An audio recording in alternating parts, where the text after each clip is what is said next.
네, 오늘도 승리하셨습니다. 나는 그리스도와 함께 십자가에 못 박혀 죽었습니다. 할렐루야. 오늘은 내가 불을 땅에 던지러 왔노라 라는 제목으로 함께 은혜를 나누겠습니다. 누가복음 12장 49절 말씀을 합독하겠습니다. 내가 불을 땅에 던지러 왔노니 이 불이 이미 붙었으면 내가 무엇을 원하리요. 아멘. 네.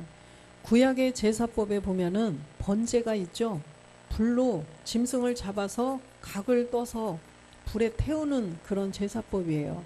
그래서 이 제사법이 구약에 그냥 번제를 드렸구나, 이것으로 끝나면은 신화와 족보가 된다고 그러셨어요. 반드시 그 그림자를 통하여서 잠을 깨달으라는 것입니다. 그 번제로 태워드리는 것이 무엇인지를 우리는 분명히 알아야 된다는 거죠. 그 율법의 제사에서는 짐승을 잡아서 제사를 드렸어요. 짐승의 피로 하나님께 드렸는데, 그러면 우리의 자범죄, 우리의 행위의 죄를 사함을 받는 그런 제사였었는데, 2000년 전에 예수님께서 이 땅에 오셔서 불을 땅에 던지러 오셔서 십자가에 몸을 들여주셨어요. 십자가에 몸을 들여주셔서 그리스도의 피가 보배로운 피가 되어서 이제는 우리가 그 제사를 더 이상 드릴 필요가 없다는 것입니다. 주님이 이미 몸을 들여주셨기 때문에 이제는 짐승을 잡아 드릴 필요가 없다는 거예요. 히브리서 10장 1절 보면, 율법은 장차 오는 좋은 일의 그림자요 차명상이 아니므로 해마다 늘 드리는 바 같은 제사로는 나오는 자들을 언제든지 온전케 할 수 없느니라. 그래서 이 율법은 그림자라는 것입니다. 장차 오는 좋은 일이 있는데 그 일의 그림자예요. 장차 오는 좋은 일을 나타내고자 하는 그림자라는 것입니다. 그래서 그림자를 통하여서 참을 알아야 되는데 그림자에만 매여 있으면 안 된다는 것입니다. 그래서 그림자로는 온전케 할 수가 없다라고 말씀하셔요. 4절 보겠습니다. 이는 황소와 염소의 피가 능히 죄를 없이 하지 못함이라. 이 죄는 행위의 죄가 아니고 이 본질의 죄를 말씀하시는 거예요.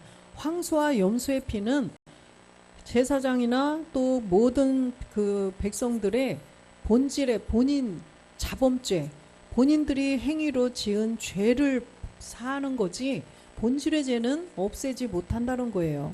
8절도 보겠습니다. 위에 말씀하시기를 제사와 예물과 전체로 번제함과 속죄제는 원치도 아니하시고 기뻐하지도 아니하신다 하셨고 이는 다 율법을 따라 드리는 것이라. 이런 제사는 기뻐하시지도 않으시고 받으시지도 않는다는 거예요. 율법을 따라 드리는 것은 하나님께서 안 받으신대요. 히브리서 8장 7절에 보면 저 첫 언양이 무음하였다면 둘째 것을 요구할 일이 없었으려니와. 율법으로 우리의 본질의 죄가 없어질 것 같았으면 예수님이 이 땅에 오셔서 몸을 들이실 필요가 없다는 거예요. 율법으로 그 황소나 염소의 피가 우리의 본질의 죄를 다 깨끗하게 없애줄 수 있었을 것 같았으면 예수님을 이 땅에 보내셔서 십자가에 몸을 들이실 필요가 없다는 말씀이에요. 그래서 율법으로는 안 된다는 것을 말씀하시는 것입니다. 그래서 79대의 제사장까지 세워서 그렇게 자범죄를 해결을 했지만 80대 그리스도가 나와야 된다는 거예요. 80대 예수로 그리스도라 칭하는 분이 예수로 이 땅에 오셔서 십자가에서 몸을 들여주셔야만 80대 대제사장이 돼서 우리를 영원히 온전케 하실 수가 있다라는 거예요. 히브리서 7장 27절에 보면 저 대제사장들이 먼저 자기 죄를 위하고 다음에 백성의 죄를 위하여 날마다 드리는 것과 같이 할 필요가 없으니 이는 저가 단번에 자기를 들여 이루셨습니다. 주님이 십자가에 몸을 들여 주심으로 말미암아 이제는 그렇게 짐승을 잡아서 그렇게 해마다 드릴 필요가 없다는 거예요. 28절 보겠습니다. 율법은 약점을 가진 사람들을 제사장으로 세웠거니와 율법 후에 하신 맹세의 말씀은 영원히 온전케 되신 아들을 세우셨느니라. 영원히 온전케 된 아들. 이 아들은 아들에 관하여 우리가 잘 알고 있듯이 예수님이 이 땅에 오셔서 십자가에 몸을 들이시고 이제는 멜기세덱의 반차를 쫓아서 참하늘로 들어가셨죠. 그래서 아버지와 한 몸을 이루신 분이 온전케 되신 아들이라는 거예요. 그래서 이제는 그 대제사장이 우리에게 계시다는 것입니다. 온전케 되신 그 대제사장. 히브리서 5장 10절에 보니까 하나님께 멜기세덱의 반차를 쫓은 대제사장이라 칭하심을 받았느니라. 이렇게 십자가에 죽고 부활하셔서 들어가신 하나님 우편에 계신 그리스도께서 대제사장, 우리에게는 이 대제사장 멜기세덱이 계시다는 거예요. 그렇기 때문에 우리는 이제 뭐 소나 양 이걸로 잡아서 예배 드리는 게 아니에요. 오늘날 만약에 주님이 몸을 들여주신 일이 없다면 우리가 구약의 제사법처럼 지금 이 자리에서 이렇게 편안하게 앉아서 예배 드릴 수가 있을까요? 소를 한 마리 잡는 게 뭐 10분 만에 1시간 만에 되나요? 하루 종일 그죠? 전날부터 땔감을 준비하고 막 물을 준비하고 해서 물을 끓여야 되고, 야, 얼마나 그게 우리는 정말 그거 생각하면 너무나 감사해야 돼요. 예, 이렇게 편안하게 집에 있다가 그냥 후닥닥 하고서 와서 앉아서 예배드리고, 이건 정말 하나님의 은혜 중에 은혜인 것 같아요. 그래서 히브리서 8장 1절 보면 이제 하는 말의 중요한 것은 이러한 대제사장이 우리에게 있는 것이라 그가 하늘에서 위엄의 보좌 우편에 앉으셨느니라. 그래서 지금 이 중요한 말, 하나님 우편 보좌에 계신 대제사장이 우리에게 있다는 거예요. 이제는 우리는 그렇게 할 필요도 없고 와서 정말 신령과 진정으로 그리스도의 영을 모시고 예배를 드리면 하나님이 다 받아주신다는 거예요. 얼마나 감사해요. 그렇지만 본질의 죄를 깨닫고 본질의 죄를 십자가에 없애지 않고 하나님 앞에 나오면 그 제사는 하나님이 받지 않으신다는 거예요. 그래서 오늘날에도 하나님이 기뻐 받으시는 제사가 있고 받지 않는 제사가 있다는 것입니다. 그래서 요한복음 4장 24절에 보면 하나님은 영이시니 예배하는 자가 신령과 진정으로 예배할지니라. 이렇게 신령과 진정으로 예배하면 하나님께서 다 받으셔요. 영을 가지고 예배 드리라는 거죠. 영을 가지고 이제는 아버지의 말씀까지 알면서 예배를 드리면 그 예배는 참으로 기뻐 받으신다는 것입니다. 마태복음 3장 11절에 보면 나는 너희로 회개케 하기 위하여 물로 세례를 주거니와 내 뒤에 오시는 이는 나보다 능력이 많으시니 나는 그의 신을 들기도 감당치 못하겠노라. 그는 성령과 불로 너희에게 세례를 주실 것이요. 세례 요한이 나는 너희에게 세례를 주러 왔다. 물 세례를 주었죠. 요단강에서 물 세례를 줬는데 이 물 세례는 사람이 줄 수가 있어요. 그런데 내 뒤에 오시는 분이 있다는 거죠. 바로 예수님이 이 땅에 오셨는데 예수님이 십자가에 못 박혀 죽고 부활하셔서 그리스도가 되셔서 이제는 성령과 불로 세례를 주신다는 거예요. 그래서 주님이 십자가에 몸을 들이시고 부활해서 가셔야만 우리에게 성령을 주실 수가 있어요. 십자가에 몸을 들이시지 않으면 성령이 우리에게 내릴 수가 없다는 것입니다. 그래서 반드시 주님이 몸을 들여주시는 것, 이것을 분명히 알아야 돼요. 그래서 주님이 몸을 들이고 가셔서 성령을 주셔야만 우리가 본질의 죄를 깨닫고 예수께서 그리스도이심을 깨달아서 본질의 죄를 깨닫고 이제는 불로 세례를 받을 수가 있다는 거예요. 불세례. 우리의 본질의 죄를 십자가에 못 박혀 죽는 것이 불세례죠. 그래서 주님이 내가 불을 땅에 던지러 왔다고 그랬어요. 이 땅은 온 인류를 말하는 거예요. 온 인류 속에 있는 옛사람. 그래서 이 온 인류 속에 있는 옛사람 죄의 몸에 불을 던지시겠다는 거죠. 다 태워버리시겠다는 거예요. 구약의 제사법에 번제로 드렸듯이 우리의 옛사람 죄의 몸을 다 태워서 없애버려 주시겠다는 것입니다. 그래서 그리스도께서 이 땅에 오셔서 이제는 십자가에 몸을 들여주심으로 우리는 성령 세례, 불 세례를 받을 수가 있다는 거예요. 마가복음 1장 8절도 보겠습니다. 나는 너희에게 물로 세례를 주었거니와 그는 성령으로 너희에게 세례를 주시리라. 마태, 마가, 누가 다 똑같이 말씀을 하셨어요. 누가복음 3장 15절부터 보겠습니다. 백성들이 바라고 기다림으로 모든 사람들이 요한을 혹 그리스도신가 심중에 의논하니, 저 사람이, 이 유대인들은 그리스도를 기다리고 있어요. 계속. 예수는 몰라요. 예수가 그리스도가 된 건 모르는데 그냥 메시아만 기다려요. 메시아는 번역하면 그리스도시라. 그래서 그리스도만 막연히 기다리는 사람들이기 때문에, 그래서 백성들이 바라고 기다림으로 혹 이분이 그리스도신가 마음속에 서로가 그렇더라는 거예요. 16절 보겠습니다. 요한이 모든 사람에게 대답하여 가로되 나는 물로 너희에게 세례를 주거니와 나보다 능력이 많으시니가 오시나니 나는 그 신들매를 풀기도 감당치 못하겠노라. 그는 성령과 불로 너희에게 세례를 주실 것이요. 내가 아니라는 거예요. 나는 그리스도가 아니다. 나는 그를 증거하러 온 사람이고 분명히 내 뒤에 오실 분이 있다. 요한복음 1장 33절 보겠습니다. 성령과 불로 세례를 주시는 분이 계시다는 거죠. 나도 그를 알지 못하였으나 나를 보내어 물로 세례를 주라 하신 그이가 나에게 말씀하시되, 영이, 여기는 영이에요.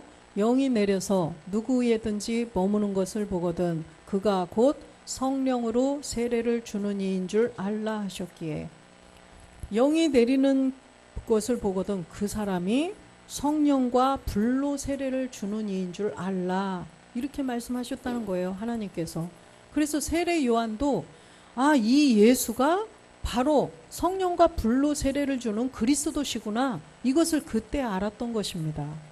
세례 요한도 알지 못했어요. 사촌지간이지만 예수님은 알았는데 그리스도인 줄은 알지 못하였다는 거예요. 34절에 보면 내가 보고 그가 하나님의 아들이심을 증거하였노라 하니라. 그래서 영이 내리는 것을 보고 이분이 하나님의 아들이시구나, 이걸 세례 요한도 알았다는 것입니다. 요한복음 12장 23절 보겠습니다. 예수께서 대답하여 가라사대 인자의 영광 얻을 때가 왔노라. 예수님이 십자가에 못 박히시기 직전이죠. 그래서 주님이 십자가에 몸을 들여주셔야 영광을 얻는다는 거예요. 영광. 이 영광은 십자가에 몸을 들이심으로 그리스도가 되시는 게 영광이에요. 24절 보겠습니다. 내가 진실로 진실로 너희에게 이르노니 한 알의 밀이 땅에 떨어져 죽지 아니하면 한 알 그대로 있고 죽으면 많은 열매를 맺느니라. 한 알의 밀로 이 땅에 오신 예수님이 땅에 떨어져서 죽어야 된다는 거예요. 십자가에 몸을 들여주셔야만 많은 열매를 맺을 수가 있다는 것을 말씀하시는 거예요. 주님이 십자가에서 몸을 들여주셔야만 많은 사람들, 하나님께서 택한 자들이 다 구원을 받을 수 있다는 것을 지금 말씀해 주시는 것입니다. 25절도 보면 자기 생명을 사랑하는 자는 잃어버릴 것이요 이 세상에서 자기 생명을 미워하는 자는 영생토록 보존하리라. 자기 생명을 사랑하는 자는 잃어버린대요. 안 죽으려고 계속 그렇게 하다 보면 자기가 소경인 것을 알아야 눈을 뜨듯이 십자가에서 죽어야 되는 것을 알아서 십자가에서 죽어야 된다는 거예요. 그런데 이 죽음은 믿음의 죽음이지 실제로 죽는 것이 아닌데 26절 보겠습니다. 사람이 나를 섬기려면 나를 따르라. 나 있는 곳에 나를 섬기는 자도 거기 있으리니 사람이 나를 섬기면 내 아버지께서 저를 귀히 여기시리라. 사람이 나를 섬기려면 나를 따르래요. 나를 따라와서 어떻게 해야 돼요? 따라가 봤더니 어디로 가셔요? 십자가로 가셨죠? 그래서 나를 따라와서 십자가를 지라는 말씀이에요. 마태복음 16장 24절에도 보면 이에 예수께서 제자들에게 이르시되 아무든지 나를 따라오려거든 자기를 부인하고 자기 십자가를 지고 나를 쫓을 것이니라. 그래서 나를 따라오려거든 자기 십자가를 지고 따라오라는 것입니다. 이 십자가는 죽는 장소죠. 그래서 본질의 죄를 발견한 자만이 자기 십자가를 지고 갈 수 있다는 거예요. 성령의 도우심을 통하여서 성령이 도와주셔야만 예수께서 십자가에 죽고 부활하셔서 그리스도가 되셨구나. 이걸 깨닫고 왜 죽으셨지? 나의 본질의 죄 때문에 죽으셨구나. 율법에서는 우리의 자범죄, 우리의 행위의 죄를 위해서 소나 양을 잡아서 드려서 우리가 그 죄사함을 받았는데 주님이 죽어주셨기 때문에 이제는 그럴 필요가 없이 내가 직접 본질의 죄, 내 본질의 죄를 이제는 없애야 되는구나.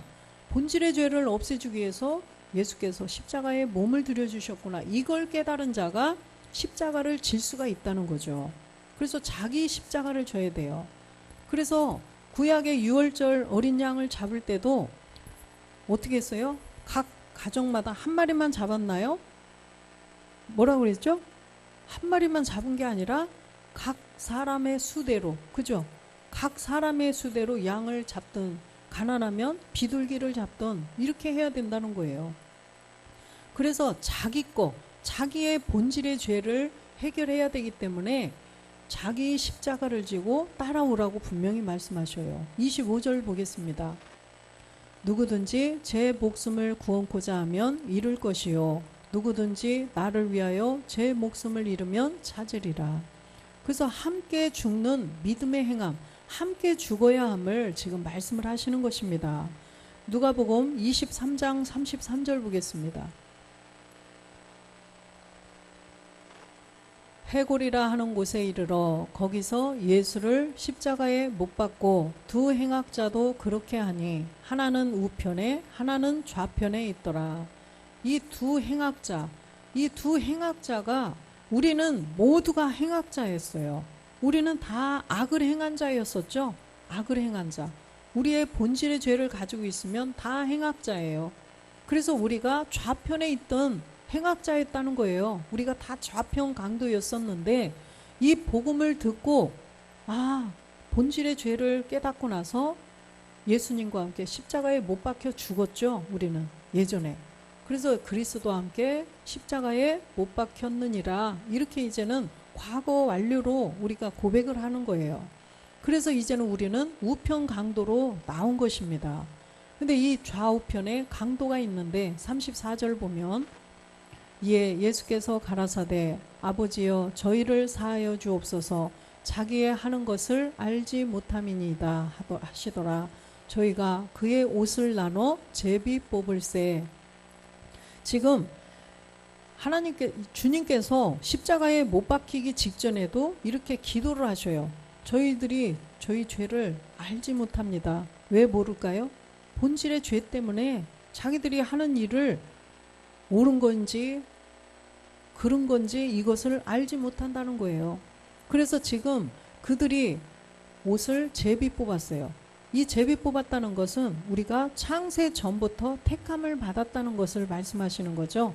그래서 이 택함 받은 자만이 좌편에서 우편으로 갈 수가 있어요.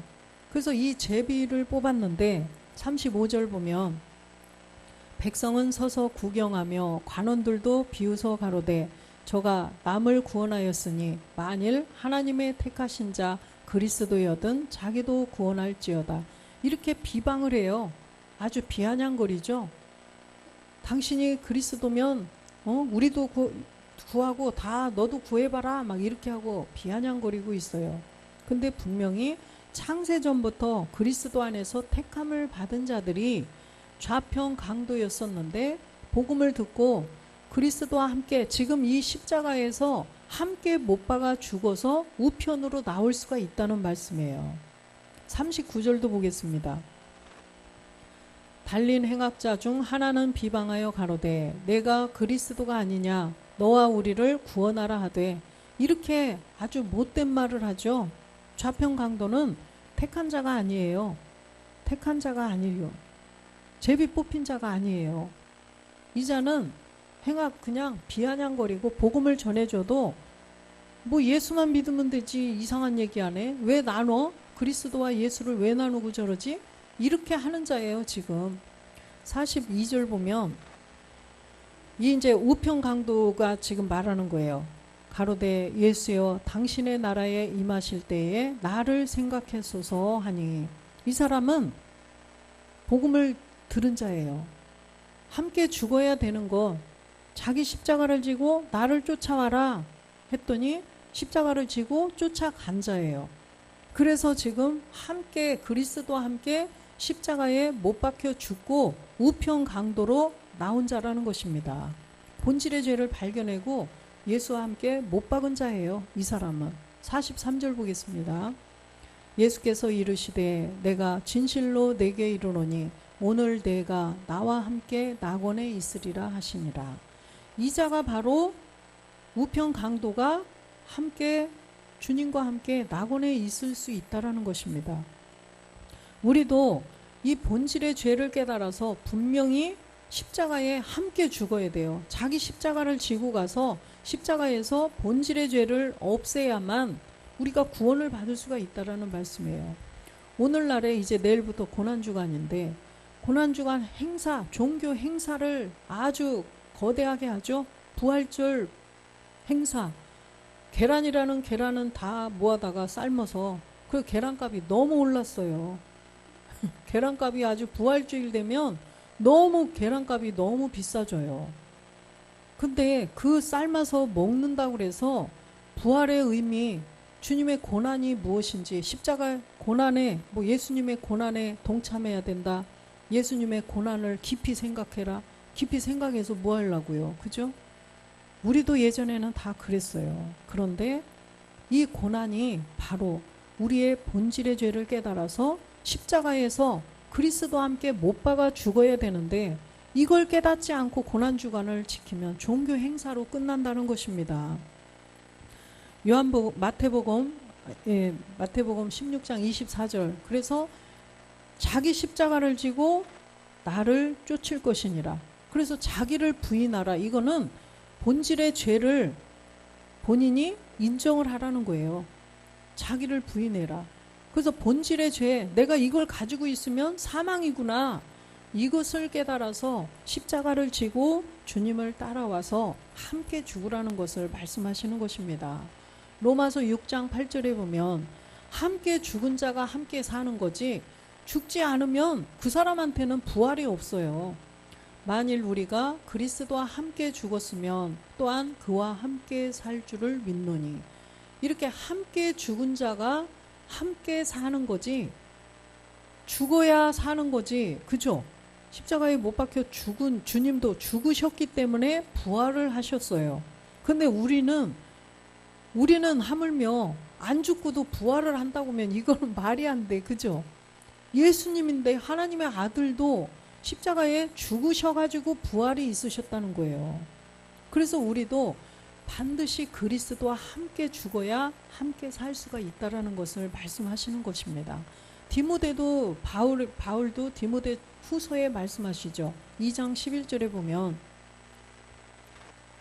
미쁘다 이 말이요 우리가 주와 함께 죽었으면 또한 함께 살 것이요. 함께 죽어야 함께 산다는 것을 여기다 또 말씀하시는 것입니다. 이 사실은 여기는 우리가 이제는 모리아의 산제사, 모리아에서 십자가에 죽어야 되는, 날마다 죽음을 말씀하시는 거죠. 본질의 죄를 멸한 자들은 이제 내 생각, 내 의지, 내 느낌까지도 다 멸해서 이제는 몸의 부활을 해라. 이것을 디모데 여기다가 또 말씀을 해주시는 건데, 주님 오실 때 이 땅에 살아있는 마지막 세대들은 열매까지 맺어야 돼요. 몸의 부활, 믿음의 부활은 우리는 됐어요. 이제 믿음의 부활은 됐는데 마지막 때 주님 오실 때 호련히 변동되는 몸의 부활도 분명히 이루어야 되는데, 첫 번째로 그리스도와 함께 못 박혀 죽어서 부활하는 영이 생기는, 그죠? 영이, 우리 안에 영이 들어오는 이 부활이 없으면 지금 이렇게 몸의 부활은 상상도 하지 말라는 거예요. 생각지도 하지 말라는 것입니다. 마태복음 12장 29절에도 보면 맞아요. 사람이 먼저 강한 자를 결박지 않고서야 어떻게 그 강한 자의 집에 들어가 그 세간을 늑탈하겠느냐. 결박한 후에야 그 집을 늑탈하리라. 먼저 강한 자를 결박해야 된다는 거죠. 먼저 우리의 지금 주님이 이 땅에 다시 들어오실 때 호련히 변동되는 몸의 부활을 주실 것인데 먼저 해야 할 일이 있다는 거예요. 먼저 해야 할 일. 먼저 내 생각, 내 의지, 내 느낌은 뒷전이고 먼저 해야 할 일은 본질의 죄부터 없애라는 거예요. 우리의 본질의 죄를 없애야 마귀가 떠나가고, 그죠? 그리스도의 영이 들어오셔서 이제는 그 그리스도의 영으로 말미암아 성령과 그리스도의 영이 우리를 도와주셔서 내 생각, 내 의지, 내 느낌까지도 다 멸할 수가 있다라는 거예요. 그래서 먼저 강한 자를 결박해서 없애버려야 된다는 것입니다. 그래서 30절에도 보면 나와 함께 아니하는 자는 나를 반대하는 자요, 나와 함께 모으지 아니하는 자는 해치는 자니라. 그래서 나와 함께, 항상 함께 하라는 거예요. 나와 항상 함께 하다가 계속 나를 따라와서 함께 계속, 혼자 떨어지면 안 돼요. 주님과 함께 계속 예수를 믿으러 교회 나왔으면 그냥 거기서 안주하지 말고, 주님은 저리 가셨는데 그냥 가만히 있으면 안 된다는 거예요. 주님과 함께 계속 함께, 그래서 함께 아니하는 자는 반대하는 자라는 거예요. 그래서 계속 갔더니 어디로 가셨어요? 십자가로 가셨어요. 그래서 요한복음 8장 12절에 보니까 계속 주님과 함께 가봤더니 십자가 가셨어요. 예수께서 또 일러 가라사대 나는 세상의 빛이니 나를 따르는 자는 어둠에 다니지 아니하고 생명의 빛을 얻으리라. 예수님을 따라서 가봤더니 십자가에서 못 박혀 죽으시고 부활하셔서 이제는 생명 그리스도가 되셨다는 것입니다. 그랬을 때 생명의 빛을 얻는 거지, 그냥 예수 믿고 그냥 앉아서, 주님은 죽으러 가셨는데 그냥 가만히 앉아서 아이고 다리 아프고 귀찮아요, 그냥 저 여기 있을게요, 주님 혼자 십자가에 가셔서 죽어주세요, 저는 이제 주님이 대신 죽어주셨으니까 저는 구원받았어요. 이거는 자기의 상상 임신이에요. 상상 임신. 아무것도 안 하고서 그냥 임신했다 이렇게 하는 거예요. 그러고서 배 푹 이렇게 내밀고 나 임신했네. 상상 임신. 아무리 기다려도 아기가 나오나요? 생명이 없기 때문에 아기가 안 나오죠. 상상 임신이나 마찬가지라는 것입니다. 그래서 우리는 반드시 함께, 예수님과 함께 가서 십자가에서 못 박혀 죽어야만 이 안에 생명 그리스도를 얻을 수 있다라는 말씀이에요. 요한복음 12장 27절에 보니까 지금 내 마음이 민망하니 무슨 말을 하리요. 아버지여 나를 구원하여 이때를 면하게 하여 주옵소서. 그러나 내가 이를 위하여 이때에 왔나이다. 지금 십자가에 못 박혀 죽으시려고 하니까 사람이시잖아요. 완전한 사람. 그런데 분명히 하나님의 아들이신데 육이 있으시다는 거예요. 이 육, 피로 순환되는 그 몸이 있기 때문에 지금 내 마음이 민망하니 이때를 면하게 해주세요. 그러나 내가 이를 위하여 이때에 왔나이다. 십자가에 못 박혀 죽기 위해서 오셨다는 것을 지금 말씀하시는 거예요. 십자가에 못 박혀 죽으셔야만 많은 열매를 맺죠. 이 땅에 우리를 구원하러, 죄로부터, 이 백성들을 죄로부터 구원해 주시기로 오셨는데 그 목적이 이루어지지가 않아요. 십자가에 죽지 않으시면. 그래서 내가 죽기 위해서 왔기 때문에 그냥 죽겠습니다 하시고 순종하신 거예요. 십자가에서 순종의 본을 보이셨다고 그랬죠. 그래서 우리도 주님처럼 똑같이 우리도 해야 된다는 거예요. 히브리서에 써 있죠. 아들이시라도 십자가에서 고난을 받으시고 순종을 하셨건만 하물며 우리는 어떻게 해야 되겠어요? 우리도 반드시 본질의 죄를 십자가에서 못 박아야 우리가 구원을 받을 수가 있다라는 말씀이에요. 갈라디아서 1장 4절에 보면 그래서 이렇게 주님이 몸을 들이주셨어요. 그리스도께서 하나님 곧 우리 아버지의 뜻을 따라 이 악한 세대에서 우리를 건지시려고 우리 죄를 위하여 자기 몸을 들이셨으니, 그래서 세상 죄를 지고 가는 이 어린 양이 이 예수 그리스도께서 이 땅에 오셔서 우리의 죄를 위하여서 몸을 들여주셨어요. 몸을 들여주심으로 십자가에서 이 옛사람을 먹고 있는 마귀를 멸하셨는데, 그랬다고 해서 우리의 죄가 그대로 있지 없어진 게 아니에요. 왜? 본질의 죄, 이거는 아담으로부터 다 사람에게 다 누구에게나 다 있기 때문에 이 아담의 죄는 본인이 해결을 해야 돼요. 예수님과 함께, 그죠? 나와 함께. 그래서 나를 따르려거든, 주님이 지금 어디 계셔요? 참하늘 보좌에 계신데 나를 따르려거든, 거기에 오려거든 자기 십자가를 지고 계속 따라와서 거기까지 가야 된다는 거예요. 주님이 가신 길을 우리는 그대로 가야 돼요. 주님은 가셨는데 나는 안 가고 대신 죽어주셔서 감사합니다 이렇게 해봤자 그거는 상상 임신이나 똑같다는 거예요. 그래서 주님이 몸을 들여주셨기 때문에 우리도 함께 죽어야 된다는 것입니다. 갈라디아서 3장 13절에도 우리를 율법의 저주에서 건져주셨죠. 그리스도께서 우리를 위하여 저주를 받은 바 되사 율법의 저주에서 우리를 속량하셨으니 나무에 기록된 바 나무에 달린 자마다 저주 아래 있는 자라 하였습니다. 그런데 주님께서 대신 죽어주셨기 때문에 우리는 율법에서 벗어났다가 아니라 베드로전서 2장 24절처럼 함께 죽어야 된다는 거예요. 몸을 들여주셨는데 우리도 함께 죽어야 돼요. 친히 나무에 달려 그 몸으로 우리 죄를 담당하셨으니 이는 우리로 죄에 대하여 죽고 의에 대하여 살게 하려 하심이라. 저가 채찍에 맞음으로 너희는 나음을 얻었습니다. 죄에 대하여 죽고 의에 대하여 살려면 주님이 그렇게 혼자 하셔서는 안 돼요. 로마서 6장 6절에 보니까 우리의 본질의 죄를 분명히 우리가 깨달았죠. 옛사람 죄의 몸, 이 옛사람 죄의 몸을 예수와 함께 십자가에 못 박혀야 된다는 거예요. 이렇게 함께 못 박혀 죽은 자가 7절에 이는 죽은 자가 죄에서 벗어나 의롭다 하심을 얻었습니다.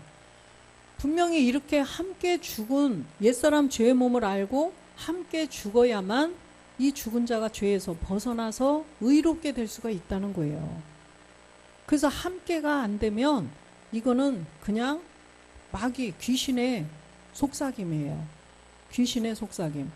디모데전서 4장 1절에 보니까 귀신의 가르침이 있어요. 그러나 영이 밝히 말씀하시기를 후일에 어떤 사람들이 믿음에서 떠나 미혹해 하는 영과 귀신의 가르침을 쫓으리라 하였더라. 이렇게 귀신의 가르침은 예수님이 몸들여 주셨어. 우리 대신 죽어 주셨어. 우리는 그래서 구원받았어. 이렇게 하는 것이 지금 귀신의 가르침이라는 거예요. 바울이나 베드로나 요한은 이렇게 가르치지 않았어요. 함께 죽으라고 가르쳤어요. 주님도 가르치셨죠. 아까 마태복음에 너희가 나를 따르려거든 어떻게 알아? 자기 십자가를 지고 따라오라고 그러잖아요. 함께 죽어라.